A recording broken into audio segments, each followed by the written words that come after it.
தஞ்சையில் கோடை மழையால் அறுவடைக்கு தயாராக இருந்த பயிர்கள் சேதமடைந்தன. தஞ்சாவூர் மாவட்டத்தில் கடந்த சில தினங்களாக கோடை வெப்பம் கடுமையாக வாட்டி வதைத்தது. இந்த நிலையில் அம்மாப்பேட்டை, புத்தூர், உடையார்கோவில் உள்ளிட்ட பல்வேறு பகுதிகளில் மழை பெய்தது. இதனால் சில தினங்களில் அறுவடைக்கு தயாராக இருந்த கோடை பயிர் நெற்கதிர்கள் பாதித்து விளைநிலங்களில் சாய்ந்து நீரில் மூழ்கின. இதனால் அறுவடை செய்ய முடியாத நிலை ஏற்பட்டுள்ளது. நூற்றுக்கணக்கான ஏக்கரில் பாதிக்கப்பட்ட இப்பகுதிகளை வேளாண்மைத்துறை அதிகாரிகள் ஆய்வு செய்து தமிழக அரசு உரிய இழப்பீடு வழங்க நடவடிக்கை எடுக்க வேண்டும் என விவசாயிகள் கோரிக்கை வைத்துள்ளனர்.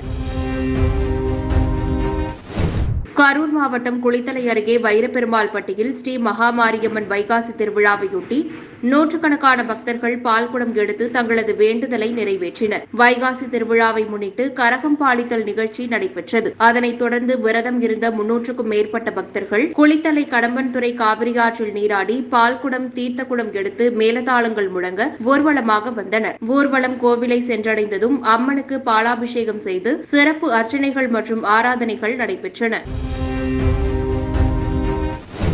முன்னாள் முதலமைச்சர் கலைஞர் கருணாநிதியின் பிறந்தநாளை முன்னிட்டு ஈரோட்டை சேர்ந்த ஓவிய ஆசிரியர் ஷானவாஸ் தனது நாவினால் கலைஞர் கருணாநிதியின் புகைப்படத்தை வரைந்து அசத்தினார். கடந்த 5 ஆண்டுகளாக கலைஞர் கருணாநிதியின் புகைப்படத்தை வரைந்து வரும் இவர் இந்த ஆண்டும் வித்தியாசமான முறையில் வரைய முடிவு செய்தார். இதற்காக தனது நாவினால் 3 அடி நீளமும் 2 அடி அகலமும் கொண்ட வெள்ளைத்தாளில் கருப்பு மை கொண்டு கருணாநிதியின் புகைப்படத்தை வரைந்து அசத்தியுள்ளார். 20 நிமிடங்களில் இந்த புகைப்படத்தை வரைந்ததாக அவர் தெரிவித்தார். கள்ளக்குறிச்சி மாவட்டம் உளுந்தூர்பேட்டை அருகே சுற்றுலா வேன் கவிழ்ந்து விபத்துக்குள்ளானதில் ஒருவர் உயிரிழந்தார். 10ற்கும் மேற்பட்டோர் படுகாயமடைந்தனர். சின்னசேலம் அருகே உள்ள நாககுப்பம் ஏரிக்கரை பகுதியைச் சேர்ந்த 25 இளைஞர்கள் சுற்றுலா வேன் ஒன்றில் ஒகேனக்கல் அருவிக்கு சுற்றுலா சென்றனர். வேன் புறப்பட்டு உளுந்தூர்பேட்டை சேலம் சாலையை கடந்த சிறிது தூரத்தில் பாண்டிக்குப்பம் கிராமம் அருகே கட்டுப்பாட்டை இழந்து சாலையோரத்தில் கவிழ்ந்தது. இதில் மணிமாறன் என்பவர் உயிரிழந்த நிலையில் படுகாயமடைந்த 10 பேர் கள்ளக்குறிச்சி அரசு மருத்துவக் கல்லூரி மருத்துவமனையில் சிகிச்சைக்காக அனுமதிக்கப்பட்டுள்ளனர். இஸ்ரேல் அரசுக்கு எதிராக விழுப்புரத்தில் மார்க்சிஸ்ட் கம்யூனிஸ்ட் கட்சி சார்பில் கண்டன ஆர்ப்பாட்டம் நடைபெற்றது. விழுப்புரம் மாவட்ட ஆட்சியர் பெருந்திட்ட வளாகம் எதிரே நடைபெற்ற இந்த ஆர்ப்பாட்டத்தில் மார்க்சிஸ்ட் கம்யூனிஸ்ட் கட்சியின் மாவட்ட செயலாளர் சுப்பிரமணியன், முன்னாள் எம்எல்ஏ வழக்கறிஞர் ராமமூர்த்தி உள்ளிட்ட பலர் கலந்து கொண்டு இஸ்ரேல் அரசுக்கு எதிராக கண்டன முழக்கமிட்டனர்.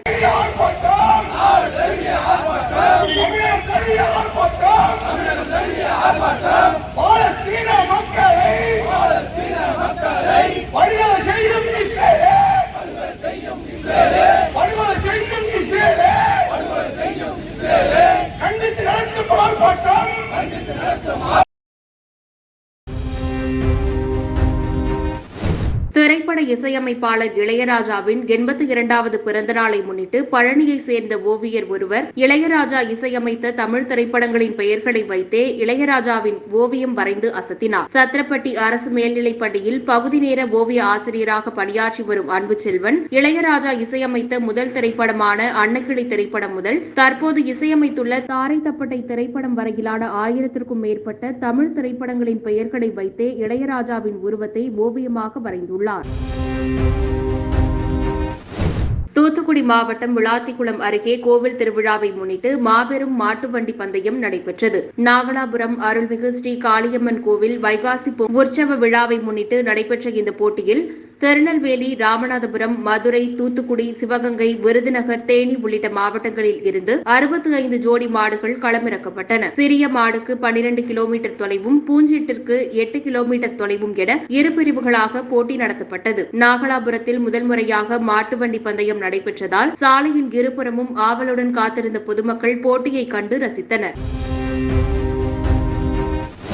சென்னையை அடுத்த ஜமீன் பல்லாவரத்தில் கோடைக்கால நிறைவையொட்டி 2024ஆம் ஆண்டிற்கான வசந்த விழா விளையாட்டுப் போட்டி நடத்தப்பட்டது. தர்கா சாலை மசூதி அருகே நவபாரத் ஸ்போர்ட்ஸ் ஆஃப் எக்ஸலன்ஸ் மற்றும் காமராஜ் நகர் நண்பர்கள் இணைந்து இளம் சிறார்களுக்கான விளையாட்டுப் போட்டி நவபாரத் குழும நிறுவன தலைவர் வெங்கட் தலைமையில் நடைபெற்றது. இளம் சிறுவர்களுக்கு ஓட்டப்பந்தயம், sack race, slow cycle race, musical chair, கயிறு இழுக்கும் போட்டி உள்ளிட்ட பல்வேறு போட்டிகள் நடத்தப்பட்டது. வெற்றி பெற்றவர்களுக்கு பதக்கங்களும், விருதுகள் மற்றும் பரிசுகள் வழங்கப்பட்டது.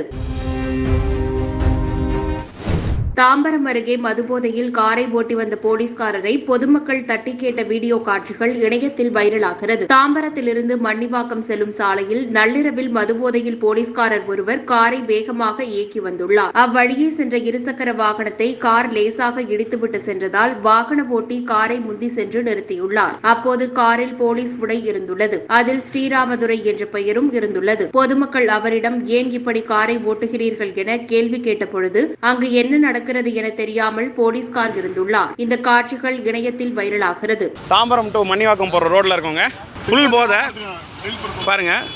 வர வண்டி எல்லாத்தையும் இடிச்சிட்டு வந்துட்டு இருக்காரு இவரு. கார் நீங்க ஓட்டலாமா? ட்ரிங்க் அண்ட் டிரைவ் நீங்க பண்ணலாமா? நீங்க பண்ணலாமா? நான் ஃபேமிலியோட வந்துகிட்டு இருக்கேன். ஃபுல்லாக நீங்கள் ஏறி வந்தீங்க. ஃப்ராக்ஷன் ஆஃப் செகண்ட் நான் வண்டி ஓரம் கட்டலைன்னா நான் இன்னைக்கு செத்து இருப்பேன். தப்பு இல்லை, நீங்கள் தப்பு பண்ணீங்க. குடிச்சிட்டு வண்டி ஓட்டிக்கிட்டு இருக்கீங்க. தாம்பரம் விமானப்படை தளத்தில் பயிற்சி நிறைவு செய்த அக்னிவீர் வாயு விமானப்படை வீரர்கள் பயிற்சி நிறைவு விழா அணிவகுப்பு மரியாதையுடன் நடைபெற்றது. தாம்பரம் விமானப்படை தளத்தில் 22 வாரங்கள் பயிற்சி நிறைவு செய்த 234 பெண் வீரர்கள் உட்பட 1983 அக்னிவீர் வாயு விமானப்படை வீரர்களின் பயிற்சி நிறைவு அணிவகுப்பு விமானப்படை தளத்தில் நடைபெற்றது. மத்திய விமானப்படை மூத்த பொறுப்பு நிர்வாக அதிகாரி ஏர்வேஸ் மார்ஷல் அமன் கபூர் தலைமை விருந்தினராக கலந்து கொண்டு அணிவகுப்பு மரியாதையை ஏற்றுக்கொண்டு பயிற்சியில் சிறந்து விளங்கிய அக்னிவீர் வாயு விமானப்படை வீரர்களுக்கு பதக்கங்களை வழங்கினார். நிகழ்ச்சியில் விமானப்படை வீரர்களின் பல்வேறு சாகச நிகழ்ச்சிகள், உடற்பயிற்சி காட்சிகள், யோகா உட்பட பல்வேறு பயிற்சிகள் நடைபெற்றது. கிருஷ்ணகிரி அருகே சூளாமலை கிராமத்தில் அமைந்துள்ள சுமார் 650 ஆண்டுகள் பழமை வாய்ந்த ஸ்ரீ நரசிம்ம பெருமாள் திருக்கோவிலின் மகா கும்பாபிஷேக விழா வெகு விமரிசையாக நடைபெற்றது. கடந்த மாதம் 31ஆம் தேதி கணபதி ஹோமத்துடன் கும்பாபிஷேக விழா துவங்கிய நிலையில் முக்கிய நிகழ்வான கும்பாபிஷேகத்தையொட்டி யாகசாலைகளில் இருந்து புனித நீர் கொண்டு செல்லப்பட்டது. புனித நீரை கோபுரத்தின் கலசத்தின் மீது ஊற்றி கும்பாபிஷேகம் நடைபெற்றது. விடுமுறை தினத்தையொட்டி திருச்செந்தூர் சுப்பிரமணிய சுவாமி கோவிலில் பக்தர்கள் கூட்டம் அலைமோதியது. முருகனின் அறுபடை வீடுகளில் 2ஆம் படை வீடான திருச்செந்தூர் சுப்பிரமணிய சுவாமி கோவிலுக்கு நாள்தோறும் பல்லாயிரக்கணக்கான பக்தர்கள் சாமி தரிசனம் செய்ய வருவது வழக்கம். தற்போது கோடை விடுமுறையின் காரணமாக தமிழகம் முழுவதும் இருந்து ஏராளமான மக்கள் சாமி தரிசனம் செய்ய திருச்செந்தூர் சுப்பிரமணிய சுவாமி கோவிலுக்கு வந்துள்ளனர். பக்தர்கள் கடலில் புனித நீராடி நீண்ட வரிசையில் சுமார் 4 மணி நேரம் காத்திருந்து சாமி தரிசனம் செய்தனர். வெயிலின் தாக்கம் திருச்செந்தூரில் அதிகமாக இருந்ததால் பக்தர்கள் வரிசையில் நிற்கும் போதும் கூட்ட நெரிசலில் நடந்து செல்லும் போதும் கைவிசிறியை வைத்து விசிறியவாறு சென்றனர்.